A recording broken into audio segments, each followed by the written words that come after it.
If you can make people believe a lie, the truth has to fight twice as hard. By sunrise, millions of people across the country had already decided that the woman on their screens was guilty. The video lasted only 47 seconds, yet it spread faster than anyone could measure. Every local news station replayed the same grainy body camera footage. Every social media feed filled with angry comments, confident opinions, and strangers who believed they had witnessed the whole story. The headline beneath the video was impossible to ignore. A black woman appeared to interfere with a police investigation before attempting to conceal critical evidence. The footage seemed simple. The conclusion seemed obvious. The internet had already reached its verdict long before any courtroom ever would. Inside the recording, several white police officers spoke with calm authority while the woman remained remarkably quiet. She never raised her voice. She never pointed a finger. She simply stood still, looking directly toward one of the body cameras as though she understood something nobody else could see. To countless viewers, that silence looked suspicious. To a few experienced investigators watching carefully, it looked very different.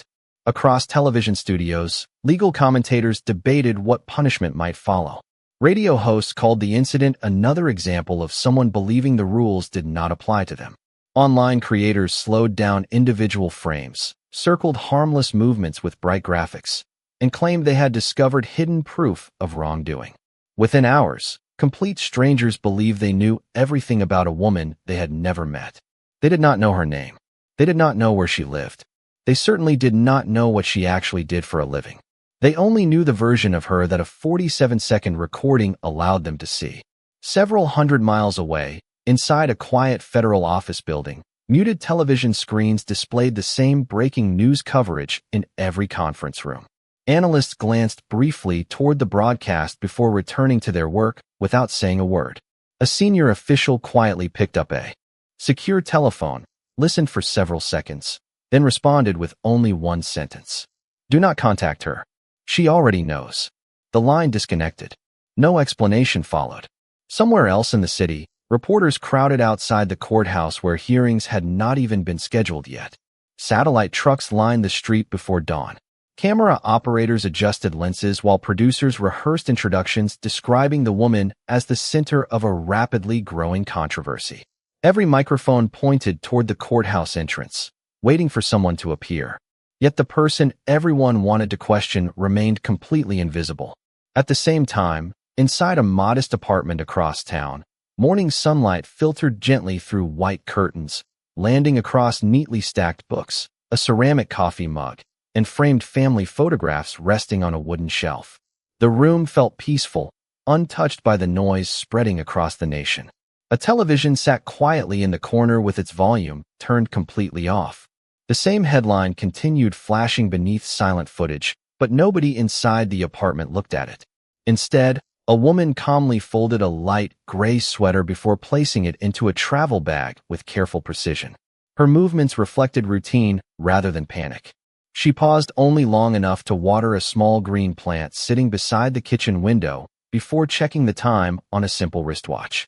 Outside, another notification appeared across thousands of phones announcing that prosecutors intended to move quickly because public confidence demanded immediate action. The story continued growing by the minute.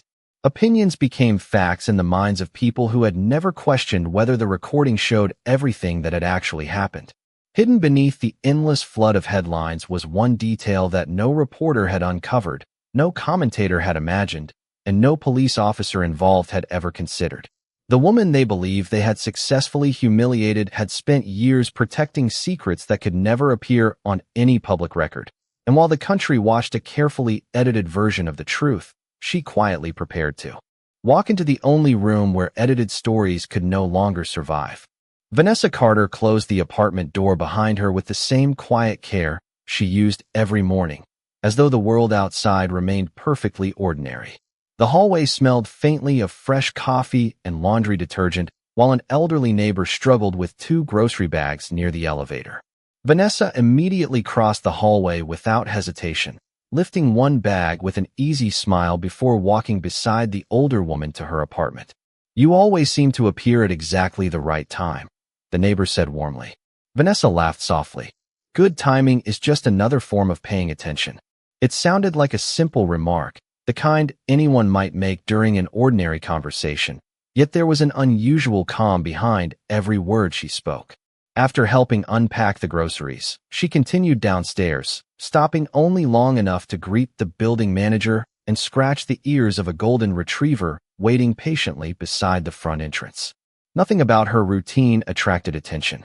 She drove a modest gray sedan that had seen better years, obeyed every traffic signal, and stopped at the same neighborhood bakery each Thursday morning to buy fresh blueberry muffins for her father before visiting him on the way to work. The employees knew her only as Vanessa, the polite woman who always remembered birthdays and thanked everyone by name. They believed she worked as a data analyst for a government contractor because that was the explanation listed on every public document connected to her identity. It was an explanation simple enough to satisfy curiosity without inviting additional questions. Her father certainly believed it. Living in a quiet assisted living community just 15 minutes away, he proudly told everyone that his daughter spent long hours working with complicated computer systems in Washington. Vanessa never corrected him because the truth would have placed a burden on him he had never asked to carry. Every Thursday, they shared breakfast beneath the same maple tree overlooking a small pond where ducks drifted peacefully across the water. They talked about baseball, old family recipes, and the weather far more often than careers or politics. On this particular morning, however, she noticed a television mounted high inside the dining room, showing the silent news coverage she had intentionally avoided since waking. The scrolling headline beneath the footage displayed the same edited recording that had already spread across the country. Several residents glanced toward the screen before quietly looking back at their coffee cups. None of them recognized the woman in the video, sitting only a few tables away. Vanessa reached for the remote control and gently lowered the volume even further without saying a word. Her father smiled gratefully. "Too much noise these days," he said. "People talk before they think." Vanessa simply nodded. Sometimes silence tells the truth better. After breakfast, she walked him back to his room, adjusted a family photograph resting slightly crooked on the bookshelf, and promised to return after the weekend. As she stepped outside, her phone vibrated once inside her purse. The screen displayed only a single secure notification without identifying the sender. Court schedule confirmed. Maintain routine. She read the message once before the encrypted application erased itself automatically. Her expression never changed. She slipped the phone away and continued walking toward her car exactly as before. Across the parking lot, a television crew interviewed pedestrians about the growing controversy dominating national headlines. Several strangers confidently repeated opinions based entirely on the edited recording, speaking with certainty about a woman they had never met. Vanessa passed within a few yards of the cameras, completely unnoticed. The irony almost made her smile. The country believed they had already seen everything worth knowing about her life. Yet nobody recognized her when she quietly walked past them carrying nothing more than a paper bag containing leftover blueberry muffins for later. By late afternoon, she returned to her apartment, watered the small plant beside the kitchen window once again, carefully pressed a navy blazer for the following morning, and placed a plain leather folder beside her front door. Inside rested no dramatic confession, no desperate defense, and no emotional appeal. It contained only carefully organized documents and one unopened envelope marked with a federal security seal that she had not yet been authorized to break. Tomorrow, for the first time since the story exploded across the nation, someone else would decide that the time for silence had finally ended. Officer Ryan Calloway leaned back in his chair inside the downtown police precinct, balancing a paper coffee cup in one hand, while the large television mounted above the briefing room replayed the same 47-second recording for what felt like the 100th time that morning. Every replay strengthened his confidence that the case had already been won long before it reached a courtroom. Several officers gathered nearby watched the coverage with satisfied expressions as reporters praised the department for what appeared to be quick and decisive police work. One younger officer chuckled quietly. "The entire city already believes she is guilty." Ryan answered with a faint smile that never reached his eyes. Public opinion usually gets there before the paperwork. The room filled with light laughter before everyone returned to preparing reports that seemed almost routine now. On the conference table rested neatly organized evidence folders, printed photographs, and copies of official statements that appeared perfectly consistent with the version of events shown on television. Ryan reviewed every page carefully, occasionally making small corrections to wording that he believed would eliminate unnecessary questions later. He had spent nearly 17 years wearing a badge and believed experience had taught him how investigations unfolded. Once a story settled into the public mind, changing that story became almost impossible. He had seen juries influenced by headlines before the first witness ever testified. He had watched reporters transform incomplete information into accepted truth within a single afternoon. This time, however, he felt unusually confident because the evidence appeared simple, organized, and convincing. Across the room, another detective commented that the defense would probably recommend a quick plea agreement rather than risk an embarrassing public trial. Ryan nodded without looking up from the paperwork. Most people do when the cameras have already decided. His confidence spread naturally through the room. Younger officers admired his certainty, believing it reflected years of successful investigations rather than personal pride. Yet beneath that confidence rested assumptions he had never stopped to examine. He knew almost nothing about Vanessa Carter beyond the information contained in her public records. Government contractor, data analyst, no significant criminal history, quiet lifestyle, ordinary financial activity. Everything about her profile suggested someone with neither influence nor powerful connections. To Ryan, that made the situation straightforward. She would appear in court with an attorney, challenge the evidence, lose credibility against multiple officers, and quietly disappear from public attention after the legal process concluded. That expectation felt so certain, he never imagined another possibility. During the afternoon briefing, the department's public information officer entered carrying updated media schedules. National outlets are requesting interviews after tomorrow's hearing, she announced. They are calling this one of the highest-profile local cases this year. Several officers exchanged proud smiles. Ryan accepted the interview schedule without hesitation. He understood how public appearances strengthen careers, especially when a department appeared organized, transparent, and successful. Looking toward the television once more, he watched Vanessa's silent face frozen on the screen. She remained remarkably calm even in the edited footage, meeting the camera with an expression that refused to match the narrative everyone else seemed eager to accept. Something about that calm briefly unsettled him, although he dismissed the feeling almost immediately. Experienced investigators trusted evidence, not intuition. At least that was what he told himself. As evening approached, the precinct gradually emptied until only a handful of officers remained, finishing reports beneath rows of fluorescent lights. Rain tapped softly against the station windows while Ryan gathered his files into a leather briefcase. Before leaving, he opened the department database one final time to verify that every required document had been uploaded. The screen displayed a complete list of digital evidence, witness statements, and body camera recordings already transferred to the prosecutor's office. Everything appeared exactly where it should be. As he prepared to log off, a small notification flashed briefly across the bottom corner of the monitor. External access request acknowledged. Federal review pending. The message disappeared almost instantly before Ryan could read it twice. He frowned, assuming it was nothing more than an automated system update, closed the computer, and walked out into the rainy evening completely unaware that somewhere inside another secure federal building, people with far greater authority had just begun reviewing every second of the evidence he believed was impossible to challenge. The courtroom settled into a silence that felt heavier than the marble walls surrounding it. Every wooden bench was occupied. Reporters leaned forward with pens suspended above their notebooks while television sketch artists quietly studied every expression unfolding before them. Outside, camera crews continued broadcasting live updates to viewers who believed they already knew how the hearing would end. Inside, however, certainty slowly gave way to anticipation. The judge entered promptly, and everyone rose before taking their seats once more. The prosecutor stood confidently, arranging neatly organized files across the counsel table with practiced precision. Officer Ryan Calloway sat only a few feet away, his uniform perfectly pressed, his posture steady, and his confidence untouched by the growing attention surrounding the case. He glanced briefly toward Vanessa Carter. She remained exactly as she had since arriving that morning. Calm, focused, almost unusually patient. Her leather folder rested unopened beside her, while attorney Michael Donovan quietly reviewed procedural notes without sensing the extraordinary shift that was approaching. The prosecutor addressed the court with measured confidence.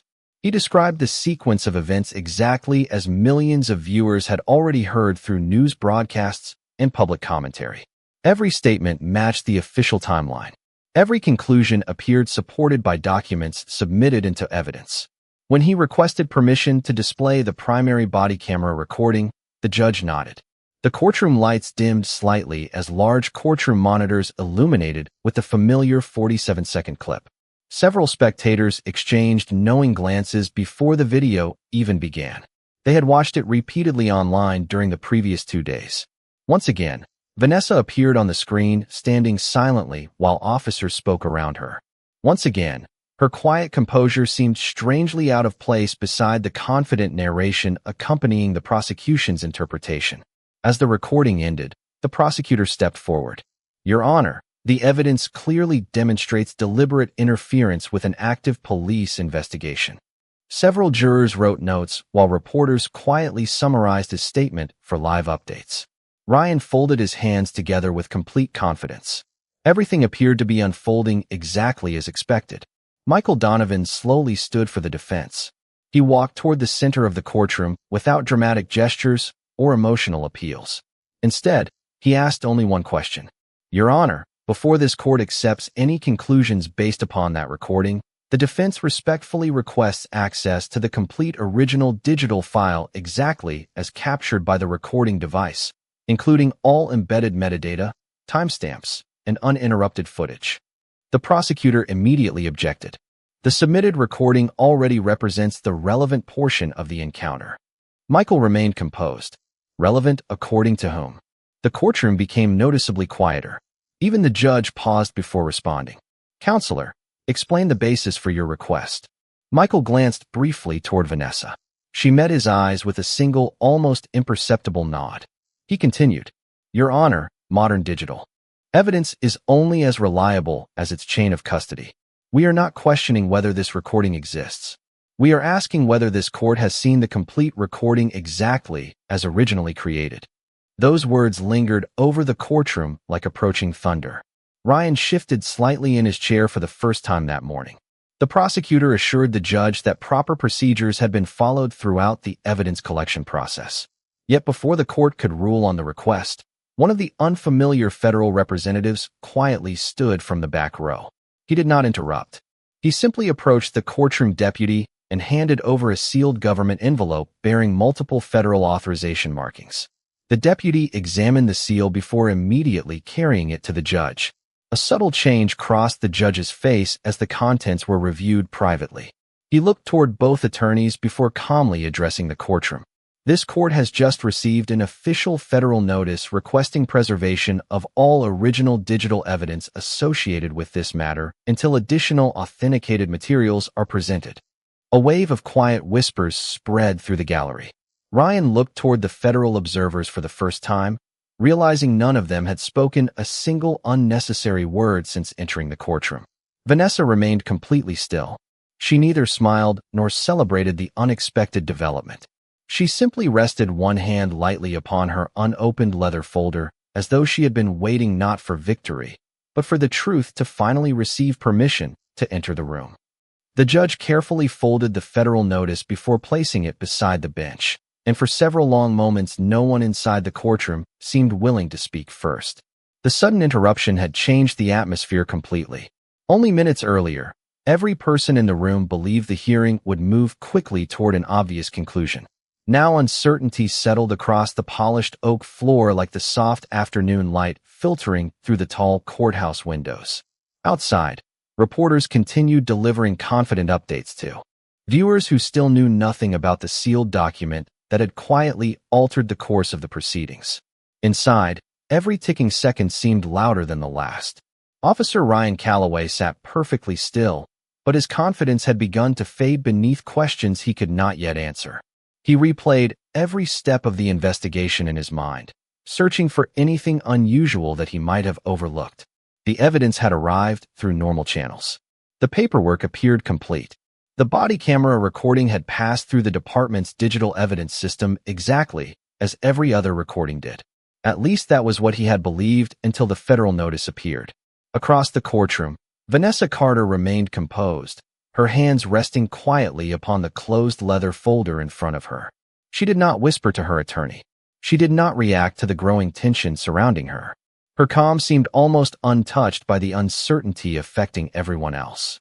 Attorney Michael Donovan leaned slightly toward her and spoke in a voice barely above a whisper. "Do you know what is inside that notice?" Vanessa answered without taking her eyes from the judge. "Not the exact words." Michael looked puzzled. "Then how are you this calm?" She paused before replying. "Because the truth does not become stronger when people believe it. It remains the truth even when nobody does." Michael slowly nodded, understanding only part of what she meant. The courtroom deputy quietly adjusted the courtroom monitors while the judge reviewed several procedural references. Even the prosecutor appeared less certain now, carefully rereading his own case file, as though searching for reassurance within pages that suddenly felt incomplete. The spectators sensed the change immediately. Conversations disappeared. Pens stopped moving. Every face turned toward the bench, waiting for the next instruction. Near the back of the courtroom, the federal representatives remained standing in respectful silence. None attempted to address the court. None interrupted the process. Their patience carried an unusual confidence that suggested they were waiting for something specific rather than hoping for something favorable. Ryan noticed them again. One woman among the group briefly checked the time before returning a secure identification wallet to her briefcase. Another quietly organized several sealed folders without opening any of them. Their movements reflected precision instead of urgency. It was the kind of discipline Ryan had seen only among specialized federal personnel during joint operations years earlier.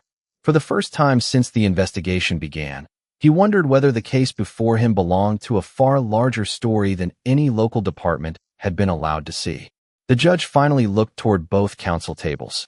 "This court will take a brief recess to review the federal request and verify the accompanying authorization." His voice remained steady, yet everyone present understood the significance of what he had just announced. As the courtroom slowly emptied, Vanessa remained seated while most attorneys gathered their papers. She quietly looked toward the high courtroom windows where soft sunlight now broke through the clouds outside, filling the room with a warmer glow than when the hearing had begun.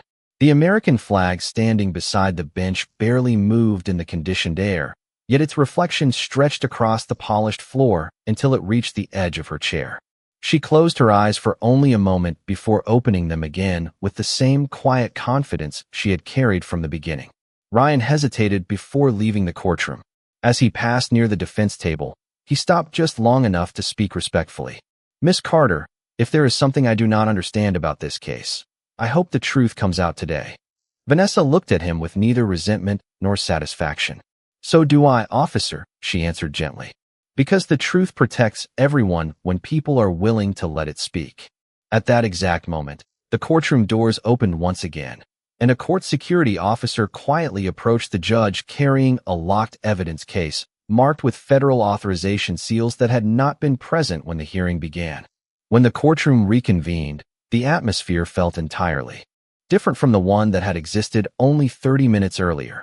Reporters returned to their seats with hurried whispers, sensing that something unexpected had shifted behind the closed doors of the judge's chambers. Every juror watched quietly as the locked federal evidence case was placed on a table beside the bench. The polished metal latches reflected the afternoon sunlight streaming through the courthouse windows, drawing every eye in the room. Officer Ryan Calloway remained seated at the prosecution table, but the confidence that had once settled comfortably across his face had slowly disappeared. Questions now occupied the place where certainty had lived only hours before. The judge looked toward the federal representatives before speaking. "The court has verified the authenticity of the submitted federal authorization. The materials contained within this evidence case have been cleared for limited review as they directly relate to the accuracy of evidence already presented before this court." A quiet murmur spread through the gallery before fading almost immediately. Assistant United States Attorney Rebecca Ellis stood from the back row and approached the bench with measured confidence. She introduced herself simply as federal counsel assigned to address evidentiary concerns connected to an ongoing national security matter. She did not dramatize her entrance. She did not raise her voice. Instead, she placed several sealed folders beside the evidence case and requested permission to address the court. Once permission was granted, she turned toward the courtroom monitors. "Your Honor," she began calmly, "the federal government is not here to argue this defendant's character. We are here because the integrity of the evidence itself has become a matter of federal concern." Every person in the room remained silent.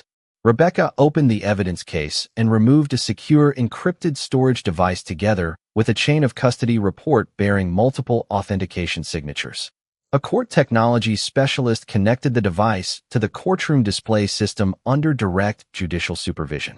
Within moments, a new timeline appeared across the monitors. Unlike the 47-second recording shown earlier, this timeline stretched across more than 23 uninterrupted minutes.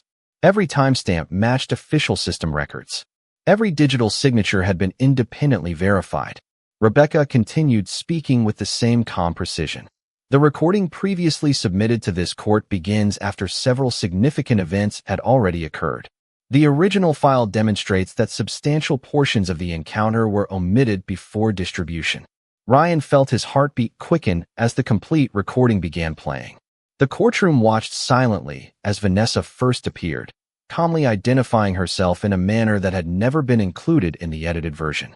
Several conversations between officers unfolded naturally, revealing a context entirely absent from the public recording.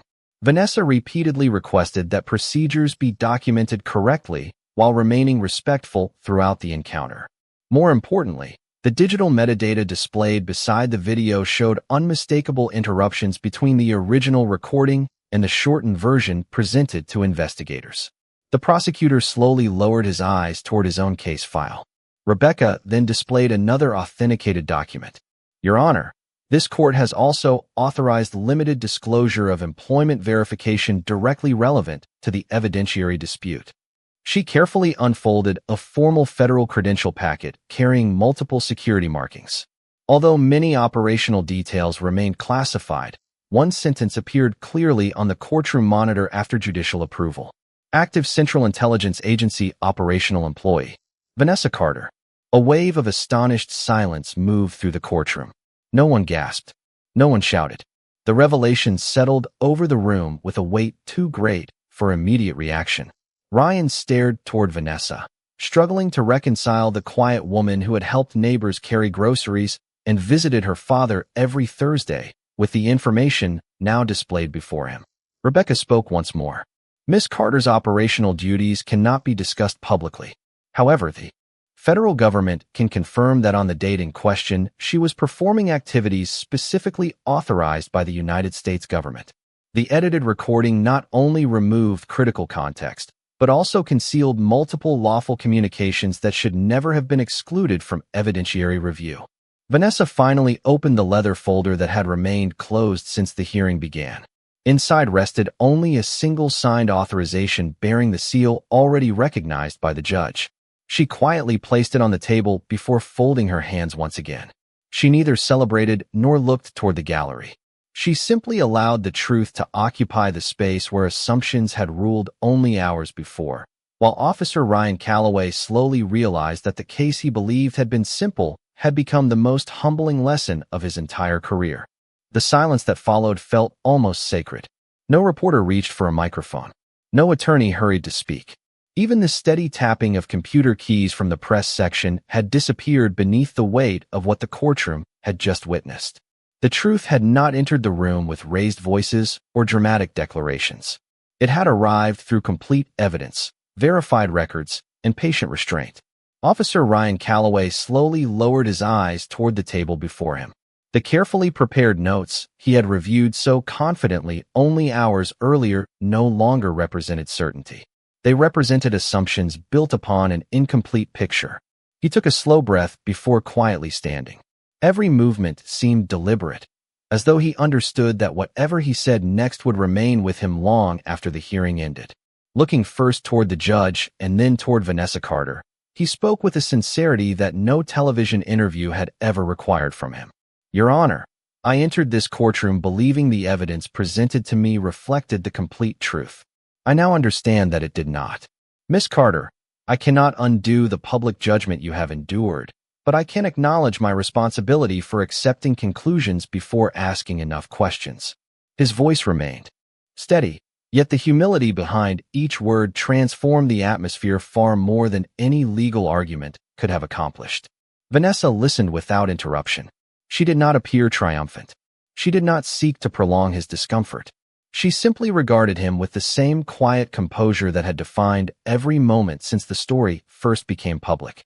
The judge observed the exchange carefully before turning toward Assistant United States Attorney Rebecca Ellis. Rebecca confirmed that federal investigators had already begun reviewing how the altered recording entered the evidentiary process and emphasized that preserving institutional trust required facts rather than speculation. Accountability, she said calmly, must always follow evidence, not emotion. Those words settled gently across the courtroom. The prosecutor closed his case file without protest, recognizing that continuing the proceeding under the original theory would no longer serve justice. Reporters quietly revised headlines on their laptops as the story they had expected to publish dissolved before their eyes. The narrative that had dominated broadcasts for days no longer matched the verified record now before the court. Some journalists looked toward Vanessa with expressions of embarrassment, realizing how quickly certainty had replaced curiosity when the edited recording first appeared. Michael Donovan leaned toward his client and whispered softly, "You could ask for a statement. Every camera outside is waiting." Vanessa shook her head almost immediately. "The evidence has already spoken." Michael smiled faintly, understanding that she had never entered the courtroom hoping to win public sympathy. She had come to restore the truth. The judge addressed the courtroom once more, emphasizing that the integrity of the judicial process depended upon complete and authentic evidence in every case, regardless of public opinion or media attention. He thanked the federal representatives for their cooperation before ordering the preservation of every original digital record connected to the investigation. As the hearing drew to a close, Ryan stepped away from the prosecution table and approached Vanessa with respectful hesitation. "There is one more thing I would like to say," he admitted quietly. She nodded, giving him her full attention. "I spent years believing experience protected me from serious mistakes," he said. "Today I learned that experience means very little if humility disappears." Vanessa offered a gentle smile that carried neither judgment nor satisfaction. "Authority earns respect when it is willing to correct itself," she replied. "That is how people keep believing in the badge instead of fearing it." Ryan lowered his head briefly in acknowledgement.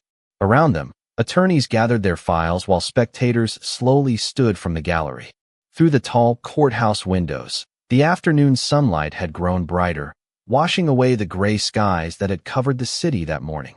The warm light stretched across the polished courtroom floor until it reached the place where Vanessa quietly stood, reminding everyone present that justice was never strongest when it arrived quickly. It was strongest when people had the courage to let the complete truth be heard before deciding who deserved to be believed. Several weeks passed, and the story that had once dominated every television broadcast quietly disappeared from the headlines. New controversies replaced old ones, satellite trucks moved to different cities, and the endless cycle of breaking news continued exactly as it always had. Yet inside the courthouse where everything changed, one framed memorandum had been placed in the judicial conference room as a reminder that complete evidence must always outweigh public opinion. Local law enforcement agencies revised digital evidence verification procedures after the investigation revealed how incomplete recordings had entered the legal process. Additional safeguards were quietly introduced, not because the system had failed beyond repair, but because honest institutions grew stronger when they learned from difficult truths. Officer Ryan Calloway returned to his regular duties carrying a perspective no training manual had ever taught him.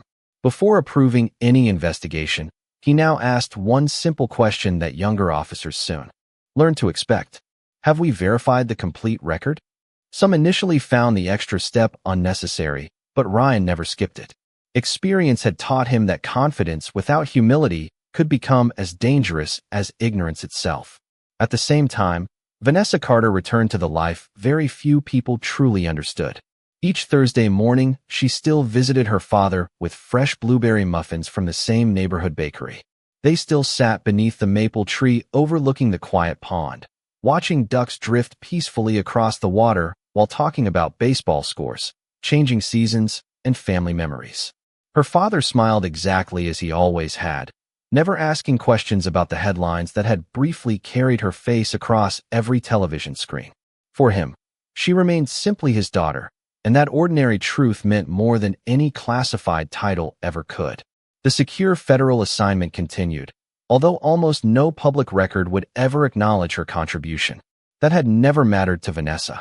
She had accepted long ago that some of the most important work was recognized only by the people who understood why it could never be fully explained. One bright Saturday afternoon, she stopped once again at the neighborhood bakery. The young employee behind the counter greeted her warmly before placing a paper bag on the counter. "Blueberry muffins for your father?" he asked with a smile. Vanessa nodded. Just like every Thursday. As she stepped outside, she noticed Officer Ryan Calloway walking along the sidewalk after finishing lunch at a nearby cafe. Their eyes met for only a moment before Ryan approached respectfully. There were no reporters, no cameras, no courtroom audience. Only two people standing beneath warm spring sunlight in an ordinary American neighborhood. Ryan removed his sunglasses and smiled quietly. "I wanted to thank you," he said. Vanessa tilted her head slightly. "For what?" He looked toward the families walking through the nearby park before answering. "For reminding me that justice begins with listening before deciding." Vanessa smiled with genuine warmth. "Then we both learned something worth keeping." Ryan nodded. "I believe we did." They exchanged a simple handshake before continuing in opposite directions. Neither looked back. Neither needed to. The lesson had already found its place. As the afternoon sunlight filtered through the leaves of the old maple trees, children laughed across the park while a gentle breeze carried the scent of fresh bread through the neighborhood. Somewhere in the distance, a courthouse clock quietly marked another passing hour, unchanged by headlines, opinions, or public applause. Truth had never required the loudest voice. It had only required enough time for every missing piece to be seen together. Vanessa continued walking toward her father's apartment, carrying the familiar paper bag in one hand, while soft sunlight followed her along the sidewalk. Around her, life moved forward with quiet dignity, ordinary kindness, and renewed trust. In the end, the greatest victory had never been proving who she was. It had been proving that fairness remains possible whenever people choose complete truth over comfortable assumptions, and that lesson lingered far longer than any headline ever could.